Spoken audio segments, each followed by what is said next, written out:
Abbott Elementary threw one hell of a party to wrap up its strike-shortened third season, with Janine Quinta Brunson inviting her colleagues over for a micromanaged bash. Hey, it's Janine, that showcased why this delightful sitcom won the Emmy for casting a couple of years ago. Putting all these people in the same room and watching their characters unleash their own brands of nerdy chaos, Barbara, Cheryl Lee Ralph, and Melissa, Lisa Ann Walter, enjoying some brown liquor, turning the former into "See Barbara, I am the captain," was to appreciate that Abbott Elementary now belongs alongside such great workplace comedies as The Office and The Mary Tyler Moore Show. It's even in conversation with them. You may remember that Mary Richards threw a disastrous party or two. And Janine and Gregory, Tyler James Williams, finally giving in to their feelings, echoed the whole "will they all want they Jim and Pam" thing. And it was lovely. Abbott won 4 Emmys for its first 2 seasons. In addition to that casting prize, Brunson won for writing and lead comedy actress, while Ralph took supporting actress for the show's debut year. Not bad, but it still feels a little light. We'll see how it fares this year against The Bear, the category's overwhelming favorite, even with all the drama surrounding its comedy. Comedy series: Abbott Elementary, Only Murders in the Building and The Bear are the only holdovers from the 8 series nominated last year. But most of the open slots will be filled by series that have been nominated in the past, including 2 shows, Curb Your Enthusiasm and Hacks, that weren't eligible in 2023. It's also likely that twice nominated What We Do in the Shadows returns after being crowded out last year, as the writing was as sharp and nutty as ever. That leaves a couple of spots, one of which should go to Reservation Dogs, a gem that has been repeatedly feted by the American Film Institute and the Peabody Awards but not at the Emmys. It's a special show, vitally important for Indigenous storytellers, and I can only hope that Lily Gladstone's presence and promotion of the series during her Killers of the Flower Moon Award season run raised its profile among Emmy voters. It'd be nice, and fitting, for it to go out with a few overdue nominations. Among the newcomers, the broad, cartoonish Palm Royale has its fans, and I can only wish I was among them. It wasn't for lack of effort. Guy Ritchie's The Gentleman possessed the mayhem and visual flair you'd expect from its creator. It was good frothy fun. Boots Riley's I'm a Virgo premiered almost a year ago, but I don't think anyone who saw this coming-of-age story about a 13-foot-tall teen will ever forget it. And since sometimes a show can come out of seemingly nowhere, let's throw in Ghosts, the CBS remake of a beloved British sitcom that has found a devoted following over the course of its 3 seasons. Times television critic Robert Lloyd loves it, and he was boosting Schitt's Creek before anyone else knew about it. Comedy actress: after winning the Supporting Actress Emmy for The Bear, Ayo Edebiri now graduates to the lead category. Sydney and Kami were partners in Season 2, after all. Shell joined reigning winner Quinta Brunson, Abbott Elementary, and Jean Smart, who won the category for the first 2 seasons of Hacks. You could make a case for any one of these women and you would not be wrong. Kristen Wiig has piled up 9 Emmy nominations over the years and, again, Palm Royale has its supporters. Whatever you think of the show, you can't say Wiig didn't invest herself fully in the role of the series' shameless social climber.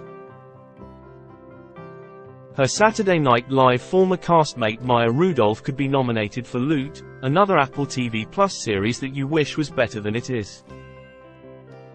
Selena Gomez has yet to snag a nomination for Only Murders in the Building, with voters discounting her essential presence in the show's central trio alongside Steve Martin and Martin Short. With the category thinner thanks to the strikes, this could be her year. Same for Devery Jacobs for her tough, tender portrayal of Alora in Reservation Dogs. The episode with Ethan Hawke playing her father, which Jacobs directed, was sublime. Comedy actor: Remember how weird it was when Martin Short was nominated for the second season of Only Murders in the Building but Steve Martin wasn't? That's not going to happen again. They'll join last year's winner, and, let's face it, this year's too, Jeremy Allen White from The Bear. Larry David has been nominated 6 times in this category for Curb Your Enthusiasm, and it's hard to imagine he doesn't receive a parting gift for its final go-round. You know who else has a lot of Emmy nominations? Kelsey Grammer. He won 4 times playing Drive. Frasier Crane and is up for consideration again for Frasier's revival, which many people liked and some found anticlimactic. Chances are he'll be snubbed, and, yes, here this usage is correct, by more than a few voters for his politics. 2 newcomers worth mentioning, Theo James, the star, and mostly straight man, of The Gentleman, and the impossible-to-ignore Jarrell Jerome, who plays the sheltered, 13-foot-tall hero of Emma Virgo.